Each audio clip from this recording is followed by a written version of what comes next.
이진관 대판사의 판결, 설명이 필요 없는 명판결이었습니다. 저는 이 말씀을 하실 때 울컥했던 이진관 판사의 모습이 잊혀지지 않는데 오늘 판결문은 다른 재판들에도 많은 영향을 줄 것 같습니다. 특히 윤석열은 이제 사형 확정이라 봅니다. 특히 시대나 상황으로 비춰볼 때 기존의 내란 행위와는 비교할 수 없다는 부분, 그러므로 기존 내란에 대한 대법 판례와는 다른 기준으로 봐야 된다는 내용들 등등 대박입니다. 이 건으로 한덕수와 윤석열은 아무래도 감옥에서 인생을 하직할 것 같은데 한편 즐거운 소식은 또 있습니다. 국힘도 난리가 났는데 관련해 화제가 된 문서 끝까지 들어주시고 여러분들의 생각 댓글로 부탁드립니다.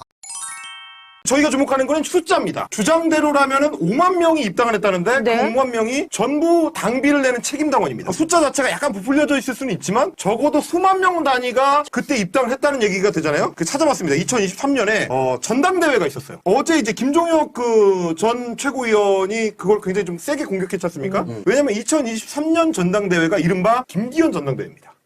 이준석 쫓아내고 안철수 주저앉히고 네. 나경원 모가지치고 예. 지들끼리 해가지고 김기현을 억지로 당대표를 만들 때 그 전당대회인데 그 전당대회 때 국민의힘의 총 책임당원 수가 몇 명이냐? 78만 6,783명입니다. 78만 정도 돼요. 근데 거기에 5만 명이 만약에 당원으로 포함이 돼 있었다. 신천지 사람들이 포함이 돼 있었다. 그러면 적어도 6, 7% 이상을 쥐고 흔들 수 있는 겁니다. 그러면 사실상 당락을 바꿔요. 이 정도 수준이면 누가 후보로 나오든지 간에 당선시킬 수가 있어요. 제가 몇 번이나 이 방송에서 말씀드렸지만 후보들이 미치는 발언이 후보님 다 따라왔습니다.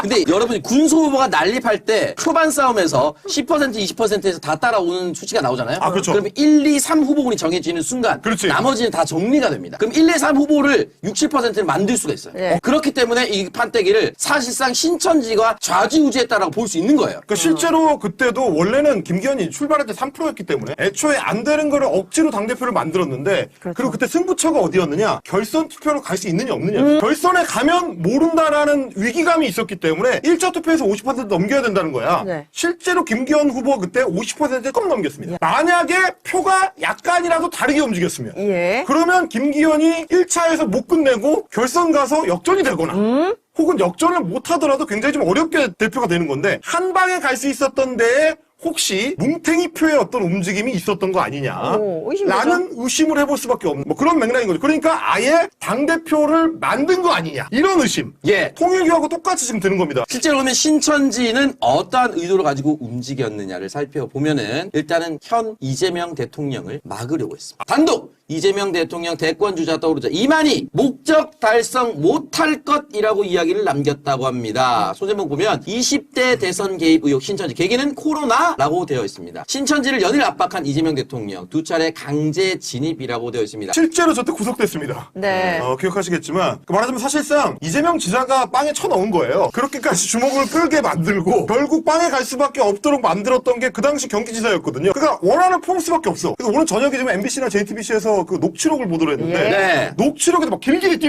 거의 뭐 죽여버리겠다 뭐 이런 수준이에요. 네. 어떻게든지 안 되게 만들겠다. 우리가 그런 힘이 있다. 이렇게 할 수 있다라는 얘기를 막 이만희 막 쏟아냅니다. 네. 그리고 실제로 그렇게 움직였을 가능성이 있죠. 제가 왜 그래서 저 부분에 주목을 하냐면 저희가 계속 의심만 하고 있었던 포인트. 2022년 대선을 앞두고 민주당의 대선 후보 경선이 진행될 때 그때 이제 이낙연 후보하고 이재명 후보가 맞붙었을 때 1차, 2차, 3차 경선을 하는데 이렇게 진행이 되다가 3차 경선만 갑자기 엉뚱하게 정반대로 결과가 뒤집혀. 확 튀었죠. 확 튀어요. 그래서 이낙연 후보 쪽으로 뭉탱이 표가 갑니다. 그래서 그때도 이제 의심이 있었죠, 이재명 많이. 후보가 50%를 넘기긴 했지만 살짝 넘기는 바람에 예. 김종민 의원 등등이 들어눕습니다. 이거 무효다. 개쌩 난리를 쳐가지고 그래서 이낙연 후보가 그 패배 수락을 안 해요. 패배 인정을 안 해. 예. 그러면 이거 도대체 어떻게 된 거냐? 김종민, 윤영찬도 있었습니다. 근데 그게 어떻게 된 거냐? 3차 경선에서 갑자기 몰표가 나와. 네. 경선이라는 거는 흐름대로 가는 거죠. 1차 경선 참여자, 2차 경선 참여자, 3차 경선 참여자가 있어도 여론조사라는 게 흐름으로 가는 거죠. 어떻게 갑자기 3차만 튀어. 그것도 정반대로 튀는 게 말이 되냐. 이상하다라고 했는데 결국 끝까지 뭘 밝혀내진 못했어요. 근데 지금 보면 이유가 있는 것 같은 거지. 왜냐면 그때는 또 이제 경선 참여단을 모집할 때 얘네가 갑자기 끼어들 수 있는 틈이 있었어. 그거를 들어왔을 거라고 우리가 추정했거든요. 아마도 제 생각엔 그래서 21년 그 경선 때 해보니까 맛을 본 거지. 이거 허술한 경선 룰을 잘만 이용하면 우리가 들어가서 결과를 뒤집을 수 있다. 그때는 여러분 여당입니다. 민주당이. 네. 여당의 대선 후보를 바꿀 수도 있었던 순간이라고 이만희와 신천지가 생각하면 이게 엄청난 거예요. 대한민국 정치판을 아예 뒤집을 수 있다. 자기를 도와준 사람을 돕기 은혜 갚은 까치 모드로 갑니다. 자, 한겨레 단독 윤석열 신천지 압수수색 2번 막아준 은혜 갚기 위해 국힘 입당 지시라고 되어 아이고. 결국은 그 신천지가 그때 은혜를 갚기 위해서 윤석열을 위해서 뛰었던 거 아니냐라는 얘기가 나옵니다. 이만희의 입에서 윤땡땡이가 나오면 네. 전혀 다른 얘기가 되는 겁니다. 그러니까 이만희 입에서 윤땡땡 입이 나오는 전화 통화가 공개될 수도 있고 만희 형과 성렬 형이 통화하는 것도 나올 수 있습니까 혹시? 직접 통화 저는 충분하다고 봅니다. 예. 왜냐면 그 한학자 꼬붕 윤영호도 만나가지고 대통령 당선인 시절에 아무나 안 만나줍니다. 그러면 이만희가 와가지고 내가 너 경선할 때 얼마나 도와줬는데 이랬으면 통화해줬을 가능성 저는 매우 높다. 네, 공감합니다. 그리고 대통령께서 하신 말씀 전부 다 이해합니다. 다만 모든 검사가 그렇지는 않다라고 하신 부분, 저는 이 부분은 조금 동의하기 어렵습니다. 우리가 검찰 개혁을 논할 때 가장 조심해야 할 함정이 있습니다. 바로 특수부는 나쁘지만 형사부는 민생을 챙기는 착한 검사들이다 라는 프레임입니다. 착한 형사부, 나쁜 특수부는 없습니다. 이재명 대통령을 탈탈 털었던 그 수많은 검사들, 특수부 소속만 있었던 게 아닙니다. 형사부 검사들도 동원됐고 그들도 똑같이 먼지 털고 별건 수사했습니다. 조직이 물어라고 명령하면 특수부든 형사부든 가리지 않고 개처럼 달려드는 게 검찰 조직의 생리입니다. 그런 부분에서 그들은 직접 수사권 폐지하면 이제는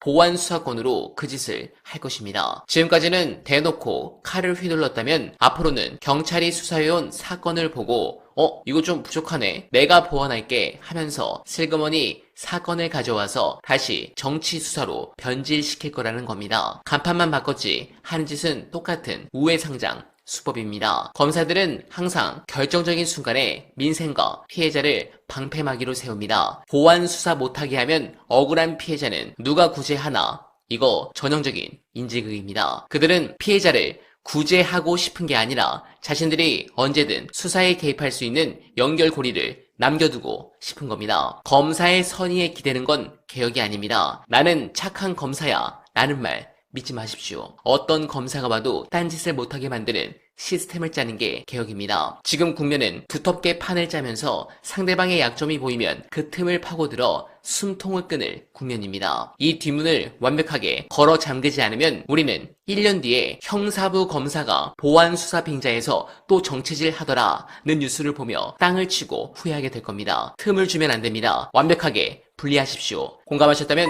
소중한 언알바 후원 부탁드립니다. 댓글에 고정된 내용을 통해 많은 사랑 부탁드리며 언알바는 오늘도 최선을 다하겠습니다. 여러분 고맙습니다.